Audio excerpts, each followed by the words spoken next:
सुबाले झन् यसो भनेछ भाइ पोहोर हो कि परार कोदो रोप्दा दुर्गा पूजा गर्दैन बाउले नानी भनेछ सुबा त्यही हो होइन अनि दुर्गा पूजा कसरी गर्छन् बाजे भन्यो अनि दुर्गा पूजा कसरी गर्छन् त बाबाले दुर्गा पूजा गर्दैन बाबाले भनेछ सुबाले कोदो रोप्दै थियौँ हामी मेलो आएको थियो हामीलाई त बाबाले दुर्गा पूजा गर्दैन भनेछ उल्ले भन्नु बाउले कति खुर्छ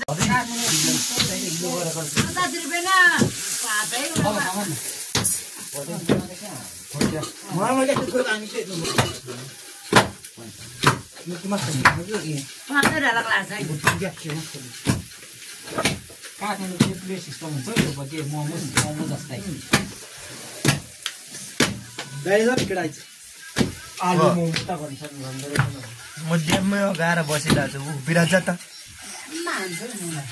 जान बाहिर विराट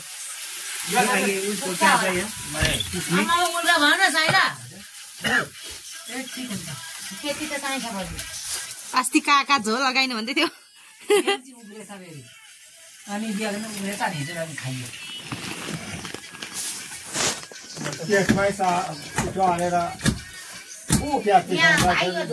आलुको ढिँडो पिटेको यो चाहिँ पिठो हाल्नुपर्छ र फिर्किम लाएर दिनुपर्छ है छोडेर दबाउनु हुँदो रहेछ आलुको ढिँडो खोले खाँदैन त यो गर्नु कसैले हानि खोले खाने आलुको ढिँडो पिट्दै हामीले त्यो कुखुरा काट्दाखेरि चाहिँ भुत्ला चाहिँ रट्टा रोटी पारेर वाचिकाको कुरा चल्दैछ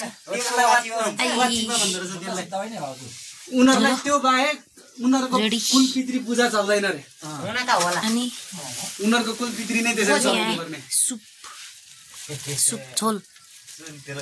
के त ठुले बाटा उनीहरुको चाहिँ त्यो कुखुरा काटेको छ नि त्यस्तै यस्तै छ गाइस हाम्रो घर वाचिबा बिना कुखुरा यसरी हाम्रो भुत्ला गरिबको झुब्रो घरैमा तातो पानीमा उमालेर फाल्यो भने त समोसा ढाडिएरै खाएको पो समोसा ढाडिएको छ ढिँडो पनि खान्छु भन्दैछ सबै डढाउने र त्यो माथि माथिको भुत्ला जति फ्याक्ने होला हो त्यो अर्को हेड सर माइला बाजे त्यो चाहिँ नाङ्लोमा झारेर त्यो फर्टी त्यो लाला मजाले त्यो नराम्रो गोपाल बाजे पोका पोका मात्रै राख्दो रहेछ अनि म चाहिँ आराम गर्दैछु कोदो रोपेर थाकेर हाम्रो बडा बडीहरूले बजू काका बाबा भाइहरूले ढिँडो पिटे मैले आज केही पनि काम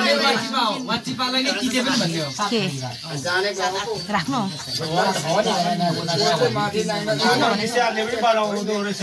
अनि हाम्रो मम्मी हुनुहुन्न धेरै दुःखको कुरो मम्मी बिना हामीलाई अधुरो भइरहेछ अहिले त यहाँ बढी बडो हराउनु भएको छ त्यही भएर त्यस्तो भयो एकान्तमा हामी धेरै दुःखी छौँ हामीले अनि आज समोसा पनि बनायौँ समोसा बनाएर खाएको छौँ गाइस के गर्नु यस्तै छ गाउँमा थैलोमा उचालेर पेसार अनि त्यहाँनिर पस्ती ल्याएको काठमाडौँबाट ल्याएको पेसा त्यो लिएर खाना